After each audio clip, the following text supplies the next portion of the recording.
Undi 18 tahun tak praktikal, naratif lapuk. Semakin lama, semakin jelas belang bersatu setelah mereka menjadi pengkhianat dan keluar dari Pakatan Harapan. Rupanya semasa dalam tempoh 22 bulan itu, mereka hanya pura-pura sahaja.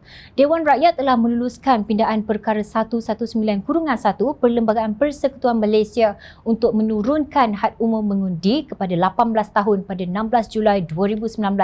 Tindakan ini diikuti oleh Dewan Negara pada 25 Julai 2019. Keputusan itu turut disokong oleh Pemimpin Muda UMNO. Ketua Penerangan UMNO Malaysia, Syahril Hamdan berkata, generasi muda mesti diberi hak dan kepercayaan untuk menentukan masa depan mereka. Ini semua dah dibahas panjang awal dahulu. Kesimpulan, kena gentleman lah. Benda dah setuju, proceed je lah. Ciapannya di Twitter. Beliau menyindir pihak yang menentang penurunan usia mengundi kepada 18 tahun. Jangan tukar pendirian semata-mata undi muda tak berpihak kepada parti pemerintah. Cari jalan menang, bukan jalan lari.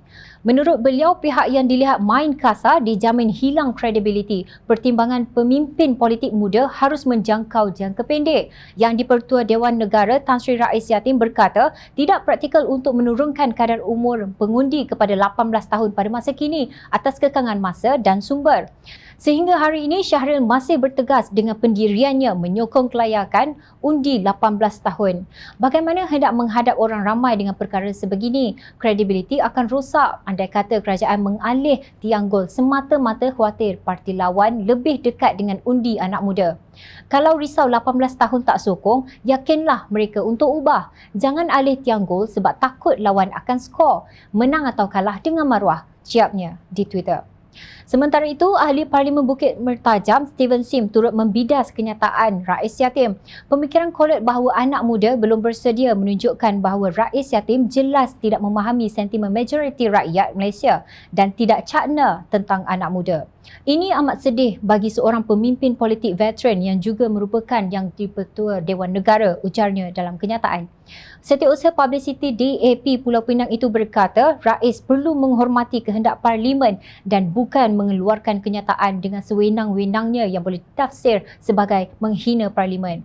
Yang di-Pertua Dewan Rakyat, Azhar Harun, yang merupakan antara penggerak undi 18 semasa beliau menjadi pengerusi Suruhanjaya Pilihan Raya SPR, perlu menegur rakan sejawatan beliau di Dewan Negara dan mewakili Dewan Rakyat menggesa kerajaan untuk segera melaksanakan kehendak Parlimen tanpa berlengah lagi. Sudah tiba masanya untuk Parlimen menjalankan pengawasan pasca legislatif terhadap pindaan yang begitu penting ini untuk mengelakkan kerajaan yang memerintah berdolak dalik dalam pelaksanaannya, tegas bekas Timbalan Menteri Belia dan Sukan itu.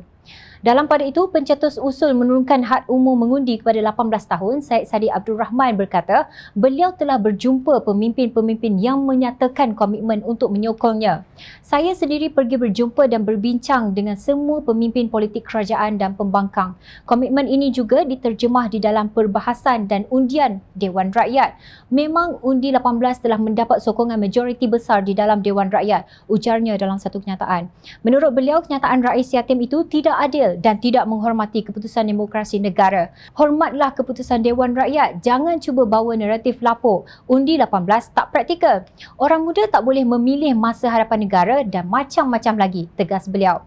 Kalau bentuk kerajaan pun secara kudeta tidak menghormati keputusan pilihan raya secara demokrasi, apa lagi yang boleh kita harap kepada gerombolan ini? Bukan rahsia, kerajaan kudeta ini tak ada manifesto.